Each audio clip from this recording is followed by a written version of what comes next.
बिस्मिल्लाहिर्रहमानिर्रहीम अस्सलाम वालेकुम डियर स्टूडेंट। आज का जो हमारा टॉपिक है उसमें इलेक्ट्रॉन माइक्रोस्कोप का इंट्रोडक्शन हमने डिस्कस करना है और इलेक्ट्रॉन माइक्रोस्कोप का जो लाइट माइक्रोस्कोप का डिफरेंस है उसको डिस्कस करेंगे।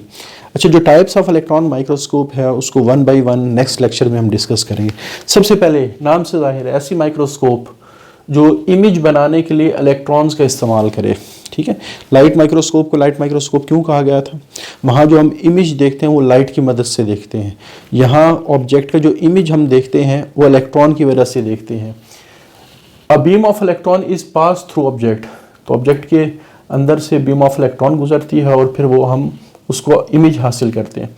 अच्छा, इसका प्रिंसिपल वही है जैसे लाइट माइक्रोस्कोप का था कि जब लाइट ऑब्जेक्ट से गुजरती है तो ऑब्जेक्ट से गुजरने के बाद वो लेंस से गुजरती है, लेंस उसको मैग्नीफाई भी करता है, उसको रिजॉल्व भी करता है और फिर हमें एक क्लियर और इनलार्ज इमेज बना के हमारी आंखों को भेजता है। यहाँ भी लेंसेज का इस्तेमाल किया जाएगा। लेंसेज का इस्तेमाल उस इलेक्ट्रॉन बीम को मैग्नीफाई करने के लिए और रिजॉल्व करने के लिए जो ऑब्जेक्ट से गुजरेगी। अच्छा, यहाँ वर्ड इस्तेमाल किया कि मैग्नेटिक लेंस। लेंस क्या होता है? जो हमने लाइट माइक्रोस्कोप में लेंस पढ़ा है वो शीशे का बना होता है, ग्लास लेंस का वर्ड हम इस्तेमाल करते हैं। ग्लास लेंस क्या करते हैं? जब लाइट उससे पास करती है, जैसे मैं कहता हूँ सपोज एक लेंस है, तो जब इससे लाइट पास करेगी तो ये लाइट का जो पाथ है जो वो उसको डाइवर्ट कर देगा। वो उसको ऐसे भी कर सकता है, उसको ऐसे भी कर सकता है, डाइवर्ट करेगा। ठीक है, बाज़ दफ़ा जो रेज़ ऑफ लाइट हैं वो एक जगह पे मिला देते हैं और बाज़ दफ़ा उनको अलग-अलग कर देते हैं। ये मुख्तलिफ़ किस्म के लेंस जो हम इस्तेमाल करते हैं जैसे कनकेव और कन्वेक्स, ये सारे हम टर्म इस्तेमाल करते हैं।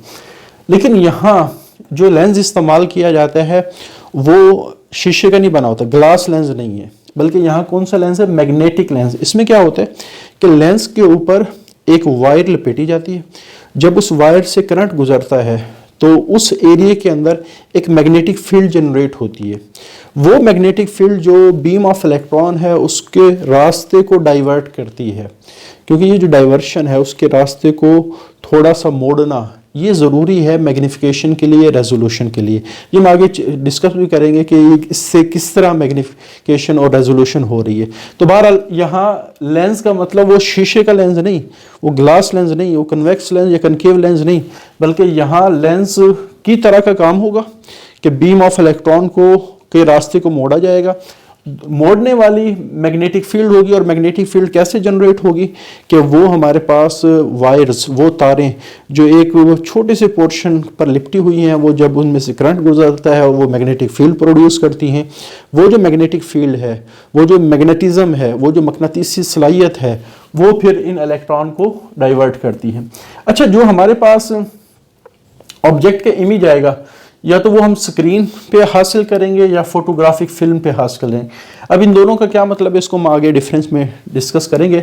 बहरहाल हम यहाँ डायरेक्टली उस इमेज को नहीं देखते, वो हमें जो इमेज मिलेगा वो किसी और सरफेस पे मिलेगा, बाद में हम उस सरफेस को देखेंगे।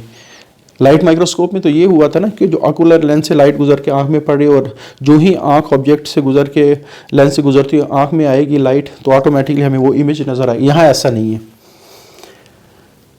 रिजॉल्विंग पावर इसकी बहुत थोड़ी है, it is much greater than, इसकी बहुत ज़्यादा, it is much greater than light microscope. यानी it can clearly show the object of as small as 0.2 nanometre. ये इतना छोटा आप कह सकते हैं जो पार्टिकल्स हैं उनको भी देख सकते हैं। अच्छा, इसकी लिमिटेशन क्या है कि इससे हम लिविंग मटेरियल नहीं देख सकते, ऐसे सेल नहीं देख सकते जो जिंदा है। उसकी वजह यह है कि जब हम इसका सैंपल तैयार करते हैं जो इलेक्ट्रॉन माइक्रोस्कोप के नीचे देखा जाएगा, उसको तैयार होने में काफ़ी दिन लगते हैं। ठीक है, आगे हम इसी में डिफरेंस में डिस्कस कर लेंगे कि उस तैयारी में क्या करना पड़ता है जिसकी वजह से सैंपल डेड हो जाता है। बहरहाल इस माइक्रोस्कोप में can not used for weaving, कि हम माइक्रोस्कोप में लिविंग मटेरियल को नहीं देखेंगे because of method to prepare the specimen. जो हमने स्पेसिमेन तैयार किया है उसमें उस सेल की वैसे ही डेथ हो जाती है। अच्छा, डिफरेंस क्या है? सबसे पहले इधर फीचर्स हैं, क्योंकि हम दोनों का कंपैरिजन किस फीचर के लिहाज से कर रहे हैं। सबसे पहले एल्यूमिनेटिंग सोर्स। एल्यूमिनेटिंग सोर्स का क्या मतलब है कि वो चीज़ जो हमने इमेज को बनाने के लिए इस्तेमाल की, ठीक है, जो ऑब्जेक्ट के ऊपर चीज़ पड़ी और उसके पढ़ने से जो आप कह सकते हैं इमेज बनी, जिस इमेज को हम देखेंगे, अगर वो लाइट इमेज बनाने के लिए इस्तेमाल हो रही है तो वो लाइट माइक्रोस्कोप, अगर इलेक्ट्रॉन इस्तेमाल हो रहे हैं तो वो इलेक्ट्रॉन माइक्रोस्कोप। इमेज से क्या मतलब, जैसे मैंने पहले भी बताया था जब हमने लाइट माइक्रोस्कोप का आर्टिकल डिस्कस किया था कि जैसे बाज़ दफ़ा हम इंटरनल कोई फ्रैक्चर चेक करने के लिए हम एक्सरेज के इस्तेमाल करते हैं, ठीक है। अब वो जो हम शीट्स ही देखते हैं एक्सरे के, हम कहते हैं ये हम एक्सरे देख रहे हैं, तो वहाँ इमेज बना होता है, लेकिन वो इमेज कौन बना रहे हैं, एक्सरे बना रहे हैं। तो अगर इमेज लाइट बनाएगी तो हम कहेंगे ये लाइट ने एलुमिनेट किया चीज़ को और उसके बाद उसका इमेज क्रिएट हो। अगर इलेक्ट्रॉन बनेगा तो इलेक्ट्रॉन माइक्रोस्कोप कहलाएंगे। अच्छा, मैग्निफिकेशन इसकी 500 से 1500 एक्स तक होती है, 500 एक्स से 1500 एक्स, ये वेरी करती है। मतलब क्या है कि 500 एक्स वाली 500 गुना बड़ा ऑब्जेक्ट का इमेज दिखाएगी, ये 1500 एक्स। लेकिन हमारे पास इलेक्ट्रॉन की तो बहुत ज़्यादा मैग्निफिकेशन है। डायरेक्ट और फोटोग्राफिक, अब बात करेंगे थोड़ा सा स्क्रीन और फोटोग्राफिक फिल्म में क्या फ़र्क है। अच्छा, जब हम स्क्रीन के ऊपर इलेक्ट्रॉन के इमेज को रिकॉर्ड करते हैं, स्क्रीन आमतौर पे लाइव इमेज को रिकॉर्ड कर रही होती है। जैसे कहीं मैच हो रहा है, जो कैमरे हैं उस मैच को कैप्चर कर रहे हैं और वो मैच हमारे टेलीविज़न पर या एलईडी पर आ रहा है, हम उसको देख रहे हैं। तो बिल्कुल इसी तरह होता क्या है कि जब इलेक्ट्रॉन की जो बीम है ऑब्जेक्ट से गुजरेगी, इलेक्ट्रॉन आके एक प्लेट के ऊपर टकराएंगे, जो आमतौर पे हम कहते हैं उसको जिंक सल्फेट की स्क्रीन होती है, उस पर आके टकराएंगे और वो टकरा के आगे इमेज बना देंगे। वो इमेज हम देख रहे होते हैं। जो आप कह सकते हैं इलेक्ट्रॉन निकल रहे हैं, ऑब्जेक्ट से गुजर रहे हैं, ये बिल्कुल इसी तरह कि एक ऑब्जेक्ट से लाइट गुजरी, वो लेंस से गुजरी, लेंस से गुजरने के बाद हमारी आंख में आ गई। अब फ़र्क क्या है दोनों के अंदर, बल्कि पहला पॉइंट ही हम इसको डिस्कस कर लेते हैं, इमेज वीविंग। फ़र्क क्या है, सबसे पहले लाइट गुजरी ऑब्जेक्ट से लेंसेज के अंदर, जैसे मैं कहता हूँ कि ये ऑब्जेक्ट है, ये वाला क्या है, ऑब्जेक्ट है, यहाँ से लाइट गुजरी एक लेंस से गुजरती हुई और दूसरे लेंस, अब इनकी जो इमेज लाइट ने बनाई है वो हमारी आंखों में लाइट ही पहुंचा रही है। क्लियर? तो image can be seen through the ocular lens, जो आंख की तरफ लेंस है वो क्या कहलाता है, ऑकुलर लेंस। तो लाइट गुजरी और लाइट ही हमारी आंखों में आई है, ठीक है। तो इस वजह से जो यहाँ ऑब्जेक्ट में चीज़ होगी वो हमें आंख से उसी तरह नजर आएगी जिस तरह की वो चीज़ होगी। लेकिन यहाँ ऐसे नहीं हो रहा, यहाँ इलेक्ट्रॉन हमारी आंखों में आके नहीं टकराते। यहाँ क्या होते हैं, इलेक्ट्रॉन सपोज कर लेते हैं ये हमारे पास इलेक्ट्रॉन की बीम है, ये ऑब्जेक्ट से गुजरी और मुख्तलिफ लेंसेज से होती हुई ऑब्जेक्ट से गुजरती है। उसके बाद यहाँ ये इलेक्ट्रॉन एक स्क्रीन के ऊपर आके टकराएंगे, उस स्क्रीन के ऊपर एक इमेज बन जाएगा, वो इमेज हमारी आंखें देखती हैं, वो इमेज हमारी आंखें देख रही होती। यानी यहाँ इलेक्ट्रॉन आके आंखों में नहीं टकराई, यहाँ क्या लाइट आके आंखों में टकराई है। यहाँ इलेक्ट्रॉन स्क्रीन के ऊपर टकराए और उसका जो इमेज बना, उस इमेज को हम जो चीज इसके अंदर है उसको डायरेक्ट देख रहे होते हैं। क्लियर? अगली बात जो हमने कहा कि हमारा जो इमेज है वो फोटोग्राफिक फिल्म पर भी बन सकता है। डायरेक्ट का मतलब समझ आ गया कि इलेक्ट्रॉन इमेज से गुजरे, ऑब्जेक्ट से गुजरे, उसका इमेज एक स्क्रीन पर बन गया, वो स्क्रीन पर इमेज हम आंख से देख रहे होते हैं, ये डायरेक्ट है। और इसकी जो मैग्निफिकेशन है अगर हम डायरेक्टली स्क्रीन पर देखें वो 1600 के करीब करीब है। अच्छा, फोटोग्राफिक फिल्म में क्या होता है, इसमें क्या होता है कि सबसे पहले एक हमारे पास फिल्म होती है, उसके ऊपर इमेज बन जाता है, लेकिन अगर उस फिल्म पे आप देखें तो आपको कुछ भी नज़र नहीं आएगा। फिर उस फिल्म को जाके स्पेशल इंस्ट्रूमेंट के ज़रिए से डेवलप करना पड़ता है। जब उसको डेवलप करेंगे तो ऑटोमेटिकली आप कह सकते हैं कि उसका इमेज बाद में नज़र आएगा, ठीक है। और इसकी जो पावर है वो 1 मिलियन। अब बिल्कुल मैं एक सादा सी मिसाल दे देता हूँ। जैसे किसी बंदे ने अल्ट्रासाउंड करवाया हो, तो जो अल्ट्रासाउंड करवाएगा तो जो कुछ पेट में हो रहा है उसका इमेज एक छोटे से टीवी के ऊपर आ रहा होता है और डॉक्टर देख रहा होता है। जो कुछ पेट में हो रहा है वो आप कह सकते हैं लाइव स्क्रीन पे चल रहा होता है। लेकिन आपने जब एक्सरे करवाया होगा तो एक्सरे वाला फौरन ही आपको उसका तस्वीर बना के नहीं देखा, आपको वो कहेगा आप 1 घंटे बाद आना। वो 1 घंटे में क्या करेगा, जो एक्सरे की इमेज बनी होगी वो वैसे नज़र नहीं आती, उसको जाके बाद में डेवलप करना पड़ता है, बाद में उसको मुख्तलिफ किस्म के मटेरियल से तैयार करना पड़ता है, फिर बाद में जाके वो इमेज क्लियर होती है। तो दोनों में फ़र्क है। डायरेक्टली स्क्रीन के ऊपर जो हमें नज़र आता है वो डायरेक्ट है। अल्ट्रासाउंड और एक्सरे का मैंने फ़र्क बता दिया। अगर किसी ने ना अल्ट्रासाउंड करवाया है ना एक्सरे करवाया है तो फिर अल्लाह की मर्ज़ी। तो फोटोग्राफिक फिल्म में पहले इमेज बन जाता है एक स्क्रीन, एक शीट के ऊपर, जिसको फोटोग्राफिक फिल्म कहा जाता है। बाद में उस फिल्म को या उस शीट को या उस आप कह सकते हैं फाइल को जाके हम किसी लैब के अंदर दोबारा इसको डेवलप करते हैं, फिर हमें वो इमेज क्या नज़र आते हैं। और इसके अंदर एफिशिएंसी है 1 मिलियन टाइम्स तक, यानी 10 लाख तक ये बना सकता है। तो बहरहाल इमेज वीविंग यहाँ डायरेक्ट हो रही होती है और यहाँ डायरेक्ट भी है और इनडायरेक्ट। स्क्रीन के थ्रू डायरेक्ट है और फोटोग्राफिक फिल्म के थ्रू ये इनडायरेक्ट है। अच्छा, रेजोल्यूशन पावर की बात करें, इसकी 0.2 माइक्रोमीटर है, 0.2 नैनोमीटर है, तो इसकी रेजोल्यूशन ज़्यादा है, इसकी कम है। कितने गुना? तकरीबन ये 1000 गुना बनता है। कितने गुना बनता है ये? 1000 गुना इसकी इलेक्ट्रॉन की लाइट माइक्रोस्कोप से 1000 गुना ऑलमोस्ट, ये जो फिगर लिखे इनके मुताबिक। अच्छा, रेजोल्यूशन का मतलब क्या है यहाँ?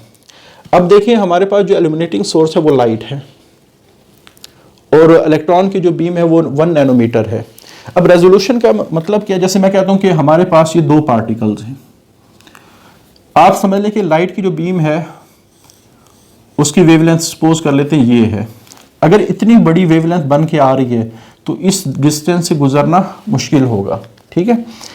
और जब तक लाइट 2 पार्टिकल के दरमियान से नहीं गुजरेगी हमें ये 2 पार्टिकल अलग-अलग नजर नहीं आएंगे। जैसे मेरी उंगली है ना, ये दोनों मिली हुई है, आपको ये इकट्ठी जुड़ी हुई क्यों नजर आ रही है? उसकी वजह ये है क्योंकि दरमियान से लाइट पास नहीं कर रही। लेकिन अगर मैं इसको थोड़ा सा खोल दूं तो चूंकि इसमें से लाइट पास करना शुरू हो गई, अब ये दोनों उंगली अलग-अलग आपको नजर आ रही होंगी। बिल्कुल इसी तरह हमारे पास जो लाइट माइक्रोस्कोप है उसकी वेवलेंथ बड़ी है, तो इस वजह से वो इस छोटे से डिस्टेंस में जो 0.2 नैनोमीटर का है या नैनोमीटर में है वो नहीं गुजर सकती। इस वजह से लाइट माइक्रोस्कोप में हमें ये पार्टिकल इकट्ठे नजर आएंगे। तो जब हमें इकट्ठे नजर आएंगे तो हम एक चीज की जो डिटेल है उसको सही तरह नहीं, हाँ जो इलेक्ट्रॉन की जो बीम है उसकी वेवलेंथ कुछ इस तरह की है, तो ये बड़ी आसानी से गुजर जाएगी। और जब ये आसानी से गुजरेंगे तो ये दोनों पार्टिकल इलेक्ट्रॉन की बीम की वजह से अलग-अलग हमें नजर आएंगे। नजर आने का मतलब वही है कि इमेज कैसे बनेगी, क्लियर। तो इस वजह से रेजोल्यूशन लाइट माइक्रोस्कोप की, क्योंकि रेजोल्यूशन का मतलब ये है कि 2 पार्टिकल को अलग-अलग करके दिखाना है, इसको अलग देखना पार्टिकल को, इसको पार्टिकल को अलग देखना। तो इसकी कम है, इसकी क्या ज्यादा है। अच्छा, इसमें दोनों लाइव और dead specimen can be seen, ये मैंने पहले बताया था कि ज़्यादातर तो खैर डेड ही इस्तेमाल होता है इसके अंदर भी, क्योंकि जो लाइव है, लाइव एक सेल को रखना, जिंदा जो एक सेल को रखना, उसके लिए बड़ा अच्छा किस्म का इन्वायरमेंट चाहिए होती है। हाँ, एक सैंपल जो हमने किसी चीज़ से फ़ौरन लिया है वो थोड़ा सा तो लाइव होगा, लेकिन बाद में थोड़ी देर बाद वो क्या हो जाएगा, डेड हो जाएगा। जैसे एक पत्ता हमने तोड़ा, उसके सेल तो अभी जिंदा है ना, जब तक उसके अंदर फूड मौजूद है, जब तक उसके अंदर फंक्शनिंग हो रही है तो वो जिंदा है। अब हमने उसको फ़ौरन ही माइक्रोस्कोप के नीचे देखा तो हम कहेंगे हम लाइव सेल देख रहे हैं, ठीक है। लेकिन जाहिर बात है कुछ देर बाद वो जो आप कह सकते सेल है, जब उसमें फंक्शनिंग ख़त्म होगी, फूड का सोर्स ख़त्म होगा, तो ऑटोमेटिकली आप कह सकते हैं उस सेल की डेथ हो जाएगी, ठीक है। लेकिन बहरहाल हम इसको लाइव को देख सकते हैं, ज़्यादातर देखते डेड को ही हैं, क्योंकि स्टेनिंग वगैरह जब हमने करनी होती है तो स्टेनिंग से आमतौर पर जिंदा चीज़ें मर जाती हैं। लेकिन यहाँ हम डेड और ड्राई ही इस्तेमाल करते हैं। ड्राई क्यों इस्तेमाल करते हैं? ये जो हमारे पास वाटर होता है ना किसी भी सेल के अंदर या किसी चीज़ के अंदर, तो वो इलेक्ट्रॉन के जो बीम है उसके साथ इंटरसेप्ट करता है, उसके साथ टकराता है, उसके मॉलिक्यूल टकराते हैं, तो इमेज की जो फॉर्मेशन है वो सही तरह नहीं होती, उसके रूट को चेंज कर देंगे, हो सकता है उसकी जो इमेज फॉर्मेशन की क्वालिटी उसको चेंज कर, इस वजह से सैंपल को ड्राई की। और जाहिर बात है जब एक चीज़ से पानी निकल जाए उसकी टोटली क्या हो जाती है, डेथ हो जाती है। तो इस वजह से यहाँ कभी भी हम जो स्पेसिमेन है वो जिंदा इस्तेमाल कर ही नहीं सकते, क्योंकि वो हमने ड्राई इस्तेमाल करना होता है, और ड्राई करेंगे तो डेड ऑटोमेटिकली हो जाएगा। यहाँ तो आपने एक पत्ता लिया, फ़ौरन ही चेक कर ले, या कोई अगर आपने स्टेनिंग वगैरह करनी है तो 1 घंटे के अंदर वो सैंपल क्या हो जाता है जिसको हमने चेक करना वो तैयार हो जाता है। लेकिन यहाँ एक स्पेसिमेन को तैयार करने में कई दिन भी लग सकते हैं, क्योंकि यहाँ जो हम स्पेसिमेन तैयार करते हैं पहले उस काफ़ी सारे प्रोटोकॉल्स होते हैं। जब तक वो सैंपल उन प्रोटोकॉल्स को फॉलो नहीं करता, अच्छा ये जो हम इसकी तैयारी है इसको थोड़ा सा ना अगले लेक्चर में भी डिस्कस करेंगे, क्योंकि अभी हम टाइप ऑफ माइक्रोस्कोप नहीं डिस्कस कर रहे ना। आगे हम दो किस्म की इलेक्ट्रॉन माइक्रोस्कोप पढ़ेंगे, scanning electron microscope, transmission electron microscope. दोनों के लिए जो सैंपल प्रिपरेशन है वो अलग-अलग है। बहरहाल एक बात ध्यान में रखेंगे कि इसमें काफ़ी टाइम लग जाता है, क्योंकि उसके जो प्रोटोकॉल्स हैं, उसका जो स्टैंडर्ड है, क्राइटेरिया, वो थोड़ा ज़्यादा मीट करना होता है हमें इलेक्ट्रॉन्स की बीम के हवाले से, क्योंकि इलेक्ट्रॉन की बीम है वो बहुत सारी चीज़ उसको डिस्टर्ब कर रही होती हैं, जिसकी वजह से हमें बहुत अच्छी तरीके से उसके एनवायरनमेंट को ठीक रखना पड़ता है। तो बहरहाल ये हमारे पास आज का आर्टिकल है, डिफरेंस बिटवीन इलेक्ट्रॉन और लाइट माइक्रोस्कोप। अगला जो आर्टिकल है वो जैसे मैं पहले भी डिस्कस कर दूँ, वो टाइप्स ऑफ इलेक्ट्रॉन माइक्रोस्कोप से रिलेटेड होगा। आज के लिए इतना ही। अल्लाह हाफिज़।